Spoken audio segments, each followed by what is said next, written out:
ശരണ്യയുടെ കൂട്ടുകാർ ഇവർക്കാണ് മെസ്സേജ് അയച്ചിരുന്നത് ഇവിടെ എത്തിയെന്ന് പറഞ്ഞാൽ പിന്നെ അതിനുശേഷം ഇതൊന്നും കിട്ടിയില്ല. അതായത് ശ്യാമ നമ്മളിവിടെ എനിക്ക് ചേട്ടന്റെ പേരാണ് പെട്ടെന്ന് ഓർമ്മ. അപ്പൊ എന്തായാലും ഹാപ്പി അല്ലേ? എന്തായിരുന്നു നമ്മള് ടെൻഷൻ അടിച്ചതിന്റെ ഒക്കെ?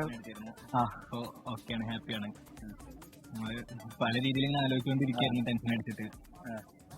ഇപ്പൊ ഹാപ്പിയായി. ഇനി മേലാൻ ഇങ്ങനെ ടെൻഷൻ അടിപ്പിക്കരുതെന്ന് പറയണം.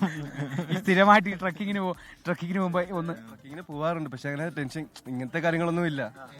നമുക്കും ഇതുപോലെ അപ്പൊ അപ്ഡേറ്റ് തരുവേ, അപ്പൊ നമുക്കും കൺഫ്യൂസ്ഡ് ആണ്. ഇപ്പൊ പോയാലും അന്നത്തെ വിവരം നമ്മളെ വിളിച്ച് പറയും. ഇത് പേടിയാവാൻ കാരണം. അപ്പം ഇതിപ്പം ഇനിയിപ്പം ട്രക്കിങ്ങിന് പോകുമ്പോ ഒന്നും കൂടെ ഇടയ്ക്കിടയ്ക്ക് ഒന്നും വിളിക്കത്തില്ല, ഇനി വിളിച്ചോണ്ടേയിരിക്കും. ഇനി മേല ഇങ്ങനെ ടെൻഷൻ അടിപ്പിച്ചാൽ അതെ. എന്തായാലും നമുക്ക് ഇപ്പോഴാണൊന്നും സന്തോഷിക്കാൻ പറ്റിയതല്ലേ. നേരത്തെ ഒന്നും നമ്മൾ നേരത്തെ സംസാരിച്ചു, നമ്മൾ എന്താണ് ഇവിടുത്തെ സാഹചര്യം, നമുക്ക് ഇത് എന്ത് ചെയ്യാൻ പറ്റും എന്നുള്ളതിനെ കുറിച്ചൊക്കെ നമ്മൾ വളരെയധികം നിരാശയോടെയൊക്കെ എന്തുകൊണ്ട് കിട്ടുന്നില്ല എന്നൊക്കെയാണ്. പക്ഷെ എല്ലാവരും തിരിച്ചിപ്പോ മുഖത്ത് സന്തോഷം, ചിരിയൊക്കെ ആനന്ദ കണ്ണീരൊക്കെ. എന്താ ഹാപ്പിയല്ലേ?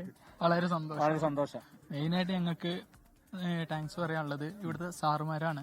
സാറുമാര് വെച്ചാല് അവരുടെ പരിമിതികൾ വെച്ചിട്ട് തന്നെ നമ്മളിലുള്ള ആൾക്കാരെ 4-5 ആൾക്കാരെ ഇതിന് ഉള്ളോട്ട് നമ്മളെ കടത്തി വിട്ടു. കാര്യങ്ങളൊക്കെ നമുക്കൊന്ന് അറിയാൻ പറ്റി.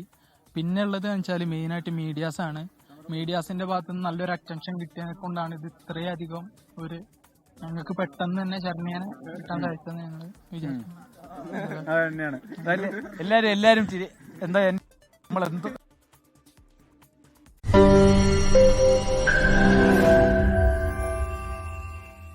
ലോകത്തെവിടെയായാലും ഏത് സമയത്തും 24 വാർത്തകളും ഓഗ്മെന്റഡ് റിയാലിറ്റി പാക്കേജുകളും എക്സ്പ്ലെയിനറുകളും വിശദമായി കാണാൻ ഞങ്ങളുടെ യൂട്യൂബ് ചാനൽ നിങ്ങൾക്ക് സബ്സ്ക്രൈബ് ചെയ്യാം.